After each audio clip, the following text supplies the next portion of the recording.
Today's topic is weightlifting shoes. So we're going to get into it, talk about it, why it's useful to wear them when you train. Let's do this. It just so happens, pow, I've got my weightlifting shoes here. There's a couple of reasons why we love these shoes. They have a heel elevation. They're a non-compressive sole, so when you push down into this, it's pretty damn solid. Not all weightlifting shoes have a proper non-compressive sole.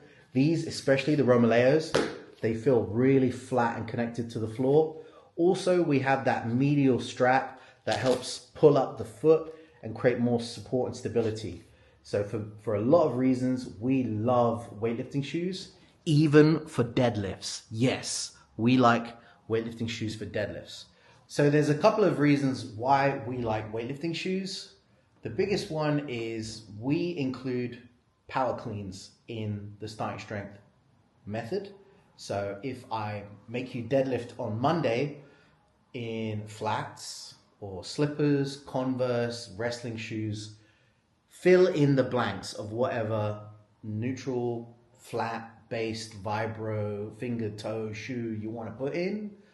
If you're deadlifting with that on Monday, and then we're doing power cleans, which is a weightlifting variant pull, right? If we then have to pull from the floor in weightlifting shoes, you're definitely, especially as a novice lifter, you're gonna feel a huge difference in your weight distribution through your feet. So if you've never pulled heavy with weightlifting shoes, Olympic lifts are gonna throw you off really much.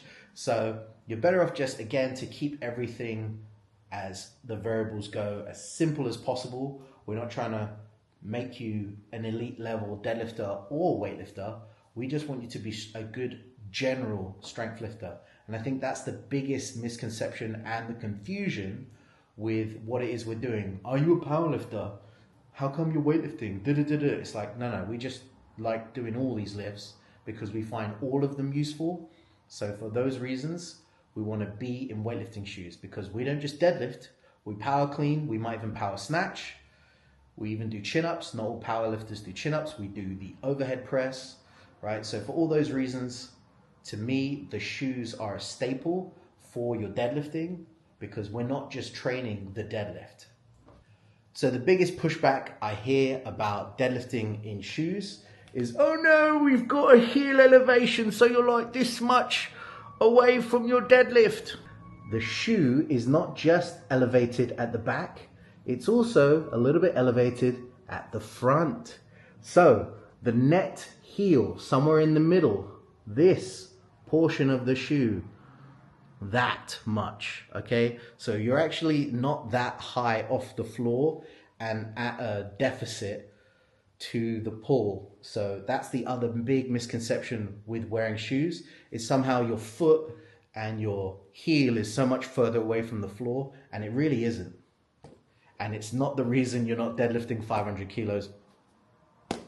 So another thing to think about when you're buying weightlifting shoes is the toe box. So the space from here to here, that distance depends on what brands you have. So if you have feet that are more like long shaped baguettes, something like Adidas will be fine for you. So a good rule of thumb is, do you wear Chuck Taylor's Converse comfortably?